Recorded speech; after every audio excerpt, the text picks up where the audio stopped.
చెప్పింది చేయడు, చేసేది చెప్పడు. ఏ నిమిషం ఏం మాట్లాడతాడో తెలియదు, మాట్లాడింది చేస్తాడో లేదో తెలియదు.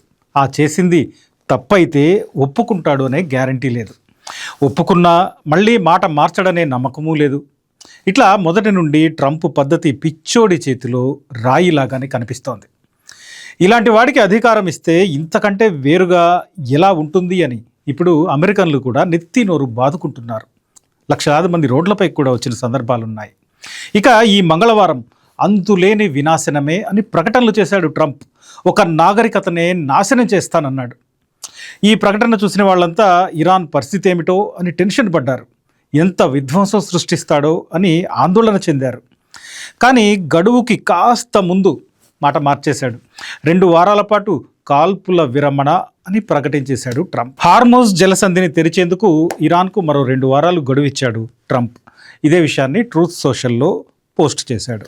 సరే, ఇంతవరకు బాగానే ఉంది. దాడి చేయకపోవడం, కాల్పుల విరమణ ప్రకటించడం ఇదంతా మంచి విషయమే.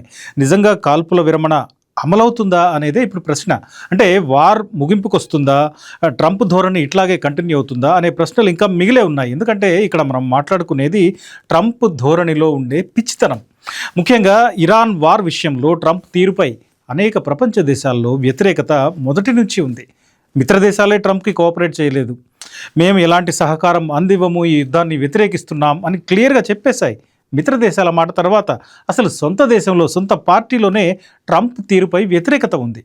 ఈ యుద్ధం, ఈ దాడులు కరెక్ట్ కాదని ట్రంప్ విధేయులే బాహాటంగా ప్రకటిస్తున్న పరిస్థితి కనిపిస్తోంది. కానీ ట్రంప్ మాత్రం ఎప్పుడు ఏం చేస్తాడో అనే సందేహాలను ప్రపంచానికి మిగులుస్తూనే ఉన్నాడు. ఎందుకంటే ఇరాన్ వార్ మొదలైన తర్వాత ట్రంప్ ఎన్నోసార్లు మాట మార్చాడు. దానికి అనేక ఉదాహరణలు చాలా క్లియర్గా కనిపిస్తాయి. ఫిబ్రవరి 28న యుద్ధం మొదలైనప్పుడు ట్రంప్ ఏమన్నాడు? ఇరాన్ తన అణ్వాయుధాల తయారీకి సంబంధించిన ప్రయత్నాలను, ఆ కార్యక్రమాలను మొత్తాన్ని ఆపకపోతే ఆ దేశ సైనిక, పారిశ్రామిక నిర్మాణాలను నాశనం చేస్తాం, హార్ముజ్ జలసంధిని మూసివేయడాన్ని సహించేది లేదు అన్నాడు ఆ రోజు.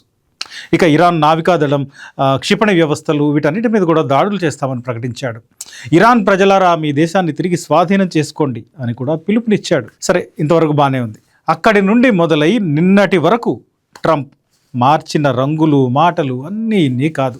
మార్చి 2న అంటే యుద్ధం మొదలైన 2-3 రోజుల తర్వాత ట్రంప్ ఏమన్నాడంటే, ఈ యుద్ధం 4 నుండి 5 వారాలు కొనసాగుతుంది అన్నాడు. మళ్ళీ ఆ తర్వాత వెంటనే లేదు ఇది అంతకంటే చాలా ఎక్కువ కాలం కొనసాగుతుంది, అసలు ఎప్పుడవుతుందో కూడా తెలియని పరిస్థితి ఉందన్నాడు.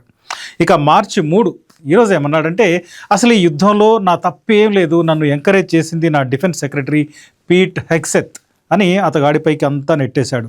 ఇరాన్ దాడి చేయబోతోందని నమ్మి ఇజ్రాయెల్ను ముందుగా దాడి చేయమని నేను బలవంతం చేసి ఉండొచ్చు అన్నాడు.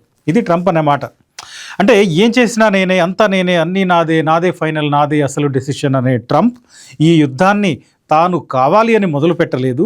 ఎవరో ప్రోత్సహిస్తే, ఎవరో మాటలు చెప్తే వాటిని విని మొదలుపెట్టాను అని చెప్పడం చాలా చిత్రమైన విషయం. ఇక మార్చ్ 6 ఈ రోజున ట్రంప్ మరో కామెంట్ చేశాడు. అసలు ఇరాన్తో ఎలాంటి ఒప్పందం చేసుకునేది లేదన్నాడు. అన్కండిషనల్ సరెండర్ తప్ప మరో దారి లేదన్నాడు. ఇరాన్ కాళ్ళబేరానికి వస్తే తప్ప మేమే దేనికి ఒప్పుకోం, ఇరాన్ లొంగిపోవడం తప్ప ఇంకేది కుదరదన్నాడు. ఇదే కాదు, మేక్ అమెరికా గ్రేట్ అగైన్ అని ట్రంప్ చాలా ఫ్రీక్వెంట్గా చెప్పే మాట కదా.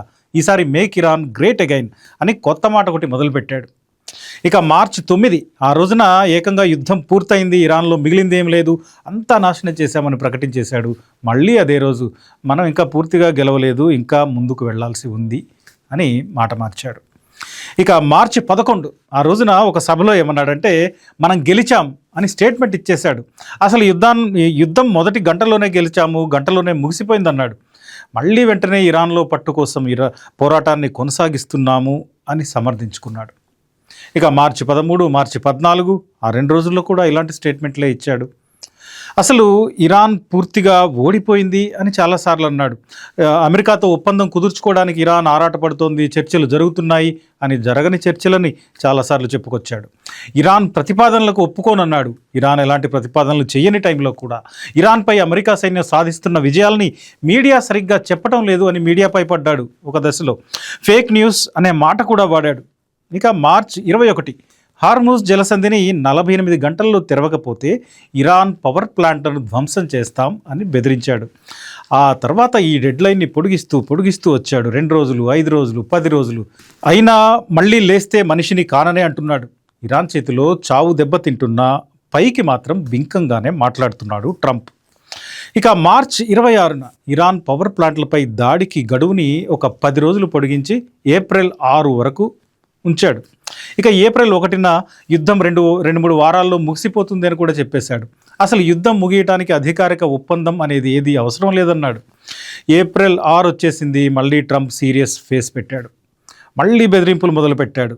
ఇక ఏప్రిల్ 7నైతే ఒక్క రాత్రిలో మొత్తం నాశనం చేసేస్తాం, ఒక నాగరికత అంతమయ్యే రోజు వచ్చేసింది అని ప్రకటించాడు. ప్రపంచాన్ని భయపెట్టాడు. కానీ గడువు ముగిసేలోపు అకస్మాత్తుగా 2 వారాల కాల్పుల విరమణ ప్రకటించాడు. ఇరాన్ ఇచ్చిన 10 పాయింట్ల ప్రతిపాదనలకు కూడా ఒప్పుకున్నాడు. అంటే ఇరాన్ వార్లో ట్రంప్ అడుగడుగున మాట మారుతూనే ఉంది. యుద్ధం అయిపోయిందన్నాడు, వెంటనే ఇంకా మిగిలి ఉందంటాడు. కాళ్ళబేరానికి రావాల్సిందే, అన్కండిషనల్ సరెండర్ తప్ప మరొకటి లేదు అంటాడు.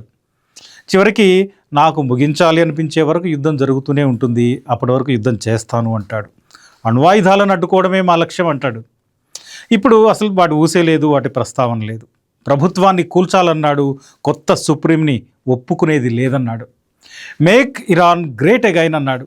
అదే ఇరాన్ని ఒక్క రాత్రిలో నాశనం చేస్తానన్నాడు. ప్రస్తుతానికి కాస్త చల్లబడ్డాడు. మరి ఈ సీజ్ ఫైర్ నిజంగా అమలవుతుందా? మళ్ళీ మాట మార్చి దాడులకు దిగుతాడా? ఎవరు చెప్పగలుగుతారు? ఎందుకంటే అక్కడ ఉన్నది ట్రంప్. అది పిచ్చోడి చేతిలో రాయి లాంటిది. ఎప్పుడు విసురుతాడో అది ఎవరికి తగులుతుందో ఎవరికీ తెలియదు.